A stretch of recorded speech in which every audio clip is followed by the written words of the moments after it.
প্রথম কাজ আরম্ভ করিয়াই উলাপুর গ্রামে পোস্টমাস্টারকে আসিতে হয়।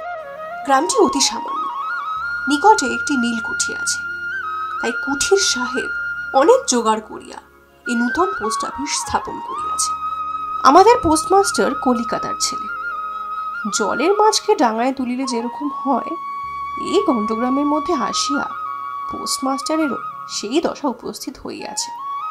এখানে অন্ধকার আটচালার মধ্যে তাহার আপিস, অদূরে একটি পানা পুকুর এবং তাহার চারিপাড়ে জঙ্গল। কুঠির গোমস্তা প্রভৃতি যে সকল কর্মচারী আছে, তাহাদের ফুরসত প্রায় নাই এবং তাহা ভদ্রলোকের সহিত মিশিবার উপযুক্তও নহে। বিশেষত কলিকাতার ছেলে ভালো করিয়া মিশিতে জানে না। অপরিচিত স্থানে গেলে হয় উদ্ধত নয় অপ্রতিভ হইয়া থাকে। এই কারণে স্থানীয় লোকের সহিত তাহার মেলামেশা হইয়া ওঠে না। অথচ হাতে কাজ অধিক নাই। কখনো কখনো দুটো একটা কবিতা লিখিতে চেষ্টা করেন। তাহাতে এমন ভাব ব্যক্ত করিয়াছেন যে সমস্ত দিন তরুপল্লবের কম্বল এবং আকাশের মেঘ দেখিয়া জীবন বড় সুখে কাটিয়া যায়। কিন্তু অন্তর্যামী জানেন, যদি আরব্য উপন্যাসের কোনো দৈত্য আসিয়া এক রাত্রের মধ্যে এই শাখা পল্লব সমেত সমস্ত গাছগুলা কাটিয়া পাকা রাস্তা বানাইয়া দেয় এবং সারি সারি অট্টালিকা আকাশের মেঘকে দৃষ্টিপথ হইতে রুদ্ধ করিয়া রাখে, তাহা হইলেই আধমরা ভদ্র সন্তানটি পুনশ্চ নবজীবন লাভ করিতে পারে। পোস্টমাস্টারের বেতন অতি সামান্য, নিজে রাঁধিয়া খাইতে হয় এবং গ্রামের একটি পিতৃমাতৃহীন অনাথা বালিকা তাহার কাজকর্ম করিয়া দেয়।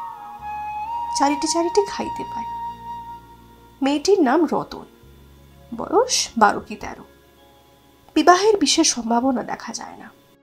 সন্ধ্যার সময় যখন গ্রামের গোয়াল ঘর হইতে ধূম কুণ্ডলায়িত হইয়া উঠিত, ঝোপে ঝোপে ঝিল্লি ডাকিত, দূরে গ্রামের নেশাখোল বাউলের দল খোল করতাল বাজাইয়া উচ্চস্বরে গান জুড়িয়া দিত, যখন অন্ধকার দাওয়ায় একলা বসিয়া গাছের কম্পন দেখিলে কবির হৃদয়েও ঈষৎ হৃৎকম্প উপস্থিত হয়, তখন ঘরের কোণে একটি ক্ষীণ শিখা প্রদীপ জ্বালিয়া পোস্টমাস্টার ডাকিতেন, রতন। রতন দ্বারে বসিয়া এই ডাকের জন্যই অপেক্ষা করিত, কিন্তু এক ডাকেই ঘরে আসিত না। বলিত, কি দাদাবাবু, কেন ডাকছো? তুই কি করছিস রে? এখনই চুলো ধরাতে যেতে হবে। হেসেলের এক গাদা। তোর হেসেলের কাজ পরে হবে খন, আমার একটু তামাকটা সেজে দে তো। অনতি বিলম্বে দুটি গাল ফুলাইয়া কলিকায় ফু দিতে দিতে রতনের প্রবেশ। হাত হইতে কলিকাটি লইয়া পোস্টমাস্টার ফস করিয়া জিজ্ঞাসা করেন, আচ্ছা রতন, তোর মাকে মনে পড়ে? সে অনেক কথা, কতক মনে পড়ে, কতক মনে পড়ে না। মায়ের চেয়ে বাপ তাহাকে বেশি ভালোবাসিত। বাপকে অল্প অল্প মনে আছে। পরিশ্রম করিয়া বাপ সন্ধেবেলায় ঘরে ফিরিয়া আসিত। তাহারই মধ্যে দৈবাত দুটি একটি সন্ধ্যা তাহার মনে পরিষ্কার ছবির মতো অঙ্কিত আছে। এই কথা হইতে হইতে ক্রমে রতন পোস্টমাস্টারের পায়ের কাছে মাটির উপর বসিয়া পড়িত। মনে পড়িত তাহার একটি ছোট ভাই ছিল। বহু পূর্বেকার বর্ষার দিনে একদিন একটি ডোবার ধারে দুজন মিলিয়া গাছের ভাঙা ডালকে ছিপ করিয়া মিছিমিছি মাছ ধরা খেলা করিয়াছিল। অনেক গুরুতর ঘটনার চেয়ে এই কথাটাই তাহার মনে বেশি উদয় হইত। এইরূপ কথা প্রসঙ্গে মাঝে মাঝে বেশি রাত হইয়া যাইত। তখন আলস্যক্রমে পোস্টমাস্টারের আর রাঁধিতে ইচ্ছা করিত না। সকালের বাসি ব্যঞ্জন থাকিত এবং রতন তাড়াতাড়ি উনুন ধরাইয়া খান কয়েক রুটি সেকিয়া আনিত। তাহাতেই উভয়ের রাত্রের আহার চলিয়া যাইত। এক একদিন সন্ধ্যাবেলায় সেই বৃহৎ আটচালার কোণে আপিসের কাঠের চৌকির উপর বসিয়া পোস্টমাস্টারও নিজের ঘরের কথা পাড়িতেন, ছোট ভাই, মা এবং দিদির কথা। প্রবাসে একলা ঘরে বসিয়া যাহাদের জন্য হৃদয় ব্যথিত হইয়া উঠিত, তাহাদের কথা। যে সকল কথা সর্বদাই মনে উদয় হয়, অথচ নীলকুঠির গোমস্তাদের কাছে যাহা কোনো মতেই উত্থাপন করা যায় না, সেই কথা একটি অশিক্ষিতা ক্ষুদ্র বালিকাকে বলিয়া যাইতেন। কিছুমাত্র অসঙ্গত মনে হইত না। অবশেষে এমন হইল, বালিকা কথোপকথনকালে তাহার ঘরে লোকদিগকে মা, দিদি, দাদা বলিয়া চিরপরিচিতের ন্যায় উল্লেখ করিত। এমনকি তাহার ক্ষুদ্র হৃদয় পটে বালিকা তাহাদের কাল্পনিক মূর্তিও চিত্রিত করিয়া লইয়াছিল। একদিন বর্ষাকালে মেঘমুক্ত দ্বীপ্রহরে ঈষৎ তপ্ত সুকোমল বাতাস দিতেছিল। রৌদ্রে ভিজা ঘাস এবং গাছপালা হইতে এক প্রকার গন্ধ উত্থিত হইতেছিল। মনে হইতেছিল যেন ক্লান্ত ধরণীর উষ্ণ নিঃশ্বাস গায়ে আসিয়া লাগিতেছে এবং কোথাকার এক নাছোড় বান্দা পাখি তাহার একটা একটানা সুরের নালিশ সমস্ত দুপুরবেলা প্রকৃতির দরবারে অত্যন্ত করুণ স্বরে বারবার আবৃত্তি করিতেছিল। পোস্টমাস্টারের হাতে কাজ ছিল না। সেদিনকার বৃষ্টি ধৌত মসৃণ চিক্কন তরুপল্লবের হিল্লোড় এবং পরাভূত বর্ষার ভগ্নাবশিষ্ট রৌদ্র শুভ্র স্তূপাকার মেঘস্তর বাস্তবিকই দেখার বিষয় ছিল। পোস্টমাস্টার তাহা দেখিতেছিলেন এবং ভাবিতেছিলেন, এই সময় কাছে একটি নিতান্ত কেহ আপনার লোক থাকিত, হৃদয়ের সহিত একান্ত সংলগ্ন একটি স্নেহপুত্তলী মানব মূর্তি। ক্রমে মনে হইতে লাগিল, সেই পাখি ওই কথাই বারবার বলিতেছে এবং এই জনহীন তরুছায়া নিমগ্ন মধ্যাহ্নের পল্লব মর্মরের অর্থ কতকটা ওইরূপ। কেহ বিশ্বাস করে না এবং জানিতেও পারে না, কিন্তু ছোট পল্লীর সামান্য বেতনের সাব পোস্টমাস্টারের মনে গভীর নিস্তব্ধ মধ্যাহ্ন দীর্ঘ ছুটির দিনে ওইরূপ একটা ভাবের উদয় হইয়া থাকিত। পোস্টমাস্টার একটা দীর্ঘ নিঃশ্বাস ফেলিয়া ডাকিলেন, রতন। রতন তখন পেয়ারা তলায় পা ছড়াইয়া দিয়া কাঁচা পেয়ারা খাইতেছিল। প্রভুর কণ্ঠস্বর শুনিয়াও অবিলম্বে ছুটিয়া আসিল। হাঁপাইতে হাঁপাইতে বলিল, দাদাবাবু ডাকছ? পোস্টমাস্টার বলিলেন, রতন, তোকে না আমি একটু একটু করে পড়তে শেখাবো, শিখবি? বলিয়া সমস্ত দুপুরবেলা তাহাকে লইয়া স্বরে অ স্বরে আ করিলেন। এই দেখ, এটা অ, বল অ। এটা আ, পর পর দেখ। এবং এই রূপে অল্প দিনে যুক্ত অক্ষর উত্তীর্ণ হইল। শ্রাবণ মাসে বর্ষণের আর অন্ত নেই। খাল, বিল, নালা জলে ভরিয়া উঠিল। অহর্নিশি ভেকের ডাক এবং বৃষ্টির শব্দ। গ্রামের রাস্তায় চলাচল প্রায় এক প্রকার বন্ধ। নৌকায় করিয়া ঘাটে যাইতে হয়। একদিন প্রাতঃকাল হইতে খুব বাদলা করিয়াছে।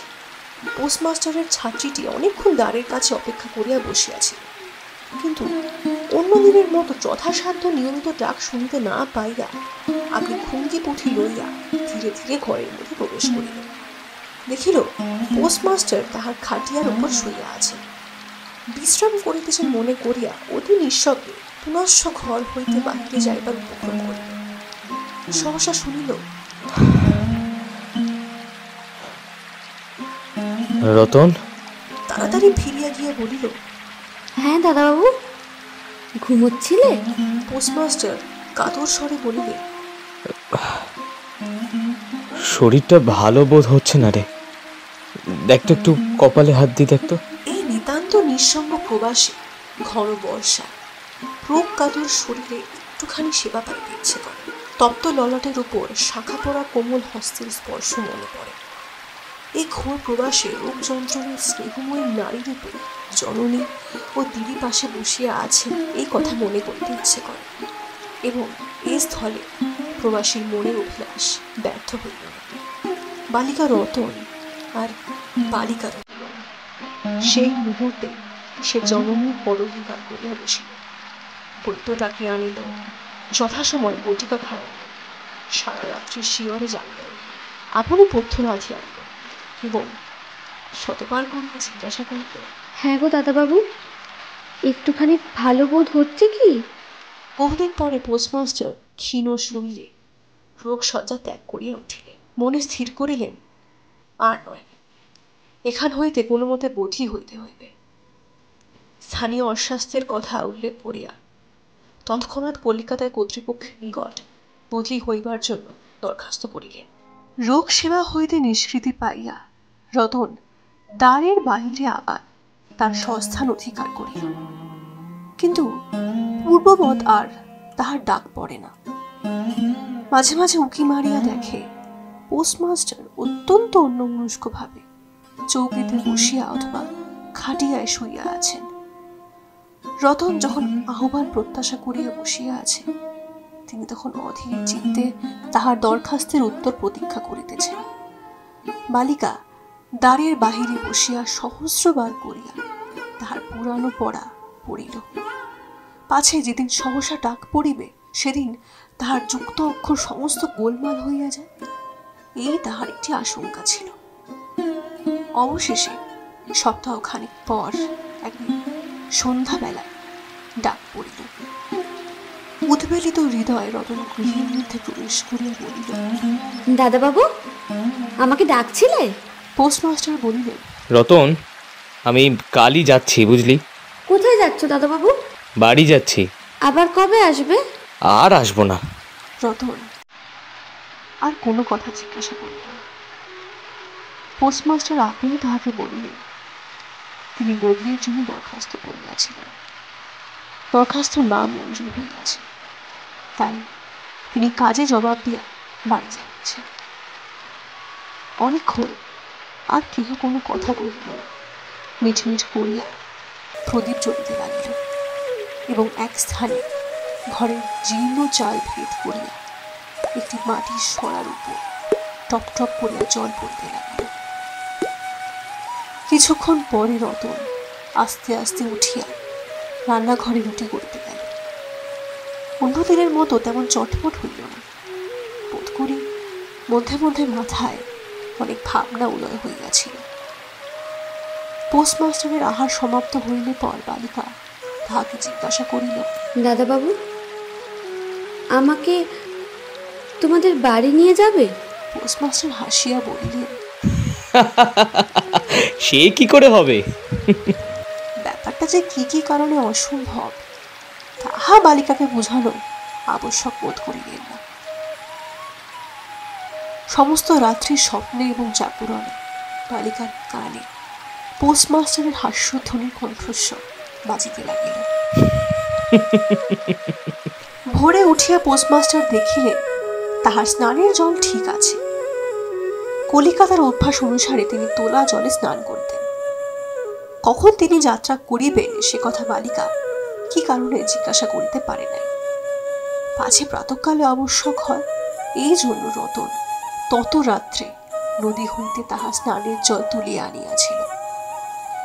স্নান সমাপন হইলে পর রতনের ডাক পড়িল। রতন নিঃশব্দে গৃহে প্রবেশ করিল এবং আদেশ প্রতীক্ষায় একবার নীরবে প্রভুর মুখের দিকে চাহিল। প্রভু কহিলেন, রতন, আমার জায়গায় যে লোকটি আসবেন তাকে আমি বলে দেব, তিনি তোকে আমারই মতো যত্ন করবেন। এই কথাগুলি যে অত্যন্ত স্নেহগর্ভ এবং দয়ার্দ্র হৃদয় হইতে উত্থিত সে বিষয়ে কোনো সন্দেহ নাই, কিন্তু নারীর হৃদয় কে বুঝিবে?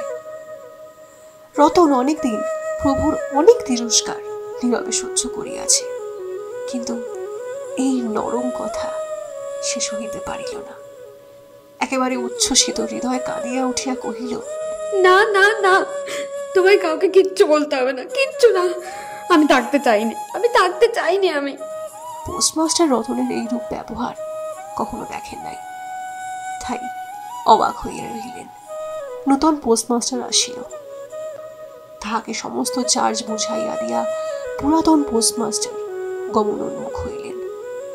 যাইবার সময় রতনকে ডাকিয়া বলিলেন, রতন, তোকে আমি কখনো কিচ্ছু দিতে পারিনি, আজ যাওয়ার সময় আমি কিছু দিয়ে গেলুম, এতে তোর দিন কয়েক চলবে। কেমন? কিছু পথ খরচা বাদে তাহার বেতনে যত টাকা পাইয়াছিলেন পকেট হইতে বার করিলেন।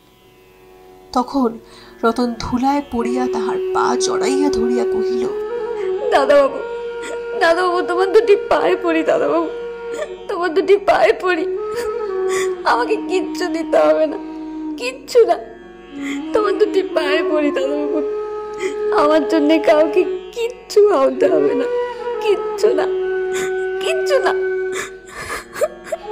কিচ্ছু ভাবতে হবে না। বলিয়া এক দৌড়ে সেখান হইতে পালাইয়া গেল।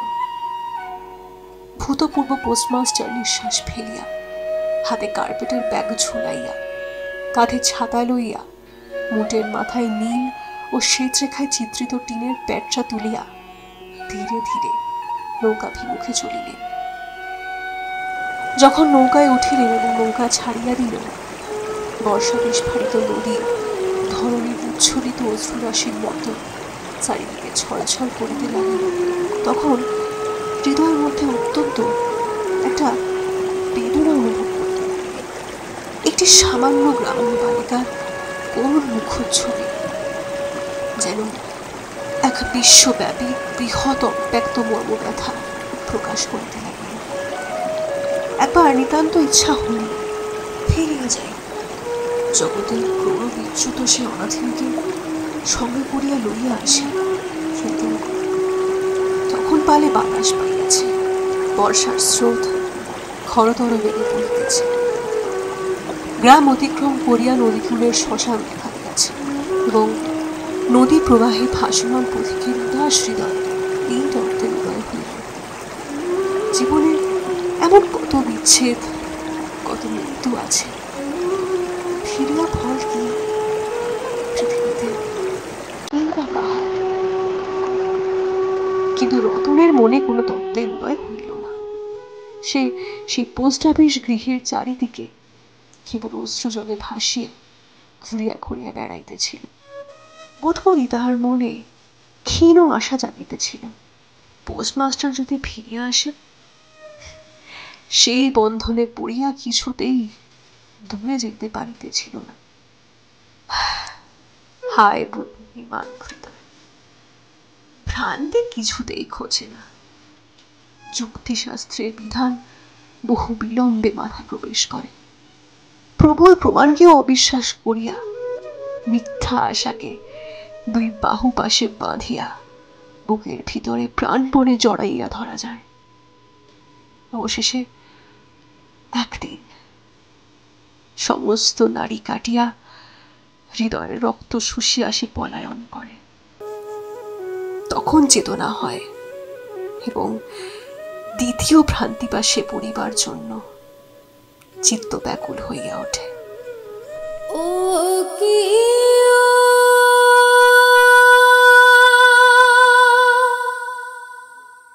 বন্ধু কাজল ভ্রমরারে